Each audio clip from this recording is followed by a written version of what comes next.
hindi po natin pinag-uusapan dito. Please allow the sponsor to finish her statement. No.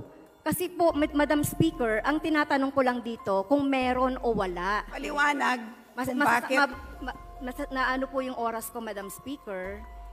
Pinapatanong ko kaya nga po yes or no lang po para mas mabilis. Madam So, Speaker, kanina, sinasabi Madam natin, Speaker, hindi ako nagtatanong. payagan Session sana suspended. ako, Madam Speaker.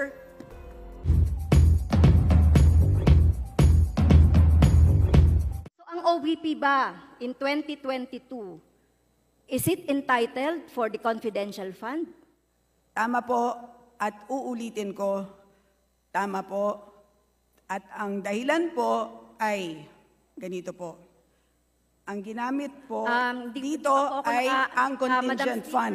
In 2022, the Please let the contingent sponsor reply. in Hindi po ako nagtatalakay ng 2022, contingent. Tinatanong in ko lang. 2022, Madam Speaker, tinatanong ko lang 2022, kanina Madam kung Speaker, entitled. Okay. in 2022, So, hindi ko na kailangan ng Madam Speaker, paliwanag.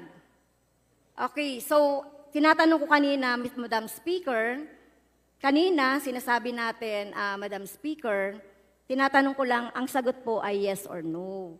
So, hindi naman po ako nag-aano ng paliwanag para doon. So, sinasabi, ang sagot niya, Madam Madam Speaker, Speaker, kanina, entitled ang OVP ng confidential fund in year 2022. So, your answer is yes. Okay? So, Madam Speaker, may papakita po akong PowerPoint doon sa 2022 budget kung paano natin sinasabi na may expressly provided for. So, dito, sa 2022 na budget, makikita natin dyan yung confidential, intelligence, and extraordinary expenses. So, yan po yung parang pinaka-heading, no? Under that, merong extraordinary and miscellaneous expense. Tama naman po yung ating sponsor, Madam Speaker, na wala dyan. Okay?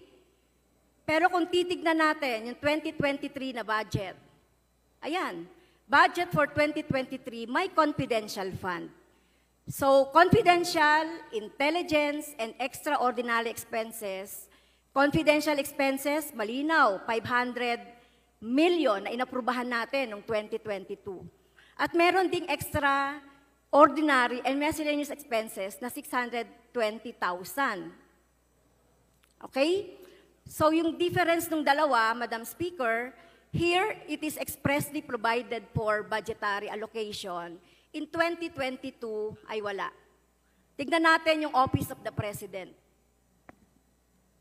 OP in 2022, Madam Speaker, may confidential fund at intelligence fund. Okay?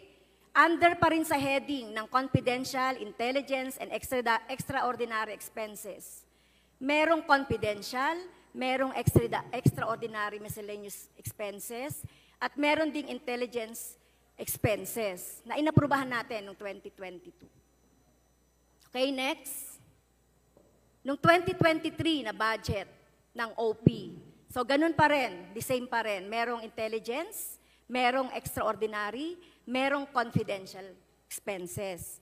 So, ang ibig sabihin, Madam Speaker, based on our example, kung hindi siya expressly provided for budgetary allocation, wala.